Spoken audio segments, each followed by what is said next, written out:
বিএনপির পাশে আগে যেমন আসম আব্দুর রব বা মাহমুদুর রহমান মান্না, তারা আর সেই মুখগুলো আর থাকলো না, কোনো ফিগার বলে কিছু থাকলো না। কর্নেল অলি তো তার আগেই চলে গেল।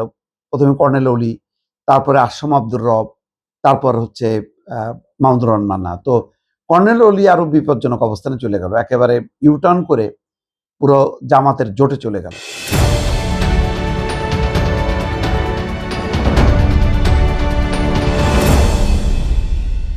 শেষ পর্যন্ত মাহমুদুর রহমান মান্নাও বিএনপির সঙ্গে সমঝোতার যে নির্বাচন, সেখান থেকে বেরিয়ে আসলেন।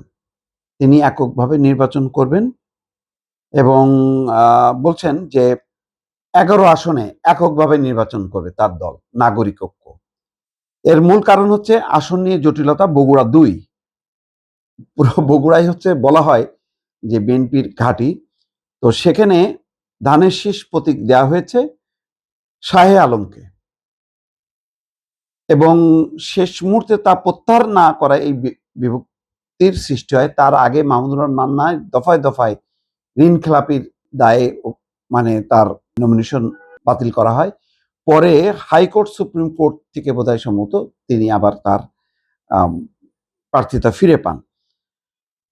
তো যেটা হয়েছে, বলা হচ্ছে, ঘোষণা দিয়েছেন মাহমুদুর রহমান মান্না এককভাবেই করবেন। বিএনপির শীর্ষ নেতাদের সঙ্গে মাহমুদুর রহমান মান্না একাধিকবার যোগাযোগ করলেও কোনো ফল না আসায় জরুরি সংবাদ সম্মেলন করে একলা চলো নীতি অবলম্বনের ঘোষণা দেন তিনি। সোমবার এই উপলক্ষে আয়োজিত সংবাদ সম্মেলনে জানানো হয়, দলের সভাপতি মান্না ঢাকা 18, বগুড়া 2 আসনে প্রতিদ্বন্দ্বিতা করবেন। এর বাইরে আরো 10টি আসনে নিজেদের প্রার্থিতা ঘোষণা করেন। এর আগে কিন্তু জাসদ, আসম আব্দুর রবের জেএসডি, তারাও কিন্তু বেরিয়ে আসছে। তো শেষ পর্যন্ত মানে গণতন্ত্র মঞ্চের আলোচিত 2 দল, জাসদ, জেএসডি, আসম আব্দুর রব এবং নাগরিক ঐক্য, তারা কিন্তু থাকলো না।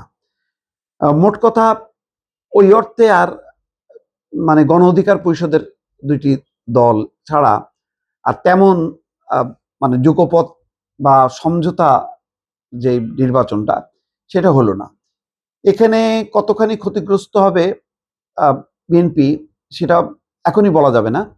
তবে একটা যে মানে পারসেপশন বা ভাবমূর্তি বা একটা অবস্থান, সেটা হলো যে বিএনপির পাশে মানে আগে যেমন আসম আব্দুর রব বা যেটা থাকতো মাহমুদুর রহমান মান্না, তারা আর সেই মুখগুলো আর থাকলো না, কোনো ফিগার বলে কিছু থাকলো না। কর্নেল অলি তো তার আগেই চলে গেল। প্রথমে কর্নেল অলি, তারপরে আসম আব্দুর রব, তারপর হচ্ছে মাহমুদুর রহমান মান্না। তো কর্নেল অলি আরো বিপজ্জনক অবস্থানে চলে গেল, একেবারে ইউটার্ন করে পুরো জামাতের জোটে চলে গেল। তো সেই অর্থে বিএনপি বলা যায় যে এই নির্বাচনে এককভাবেই আসলে লড়াই করতেছে। গণ অধিকার পরিষদের একটা অংশ আবার সেক্রেটারি ধানের শীর্ষের মানে প্রতীক নিয়ে নির্বাচন করতে হবে বলে তাকে দল থেকে পদত্যাগ করতে হলো। এলডিপি একীভূত হলো। তার মানে একদিকে জামাতের জোট, সেই জোট যদিও ভাঙন হলো, ইসলামী আন্দোলন বের হয়ে গেল, একটা বড় শক্তি, তারপরেও 10 দলীয় জোট হিসেবে তারা থাকলো। অন্যদিকে বিএনপি এককভাবেই নির্বাচনটা করতেছে। এটা বিএনপির জন্য খুবই চ্যালেঞ্জিং এই কারণে যে বিএনপি যদি এখন ফ্লো না তুলতে পারে, জোয়ার না তুলতে পারে, তাহলে কিন্তু বিএনপি ধাক্কা খাবে। যদিও যতই ধাক্কা খাক না কেন, আলটিমেটলি ধানের শীষ। বাংলাদেশের রাজনীতিতে নৌকা ধানের শীষের বাইরে অন্য প্রতীক কিন্তু খুব জমজমাট না। বিভিন্ন পকেটে দাঁড়িপাল্লা ভোট করেছে। তবে তারপরও যেটা এবারের 15 বছরের পর, যেহেতু এর মধ্যে বিরোধী দল বলে কিচ্ছু ছিল না, এখন যারা রাজনীতির মাঠে আছে, মানুষ ধানের শীষও দেখে নেই এই 15 বছরে, দাঁড়িপাল্লাও দেখেনি। এখন তারা নতুন করে ধানের শীষকে দেখছে, আবার দাঁড়িপাল্লাকেও দেখছে। এই কারণে অনেক উত্থান পতন হয়েছে। এই উত্থান পতনের পর আলটিমেটলি কি দাঁড়াবে, সেটা কিন্তু নির্বাচনের প্রচার অভিযান যখন শুরু হবে এবং ফেব্রুয়ারি মাসের প্রথম সপ্তাহ নাগাদ একটা চিত্র পাওয়া যাবে যে আসলে মানে মানুষের যেই ভাবনা, ভোটের ভাবনা, মানুষের ভোট দেওয়ার আকাঙ্ক্ষাটা আসলে কোন দিকে ধাবিত হয়।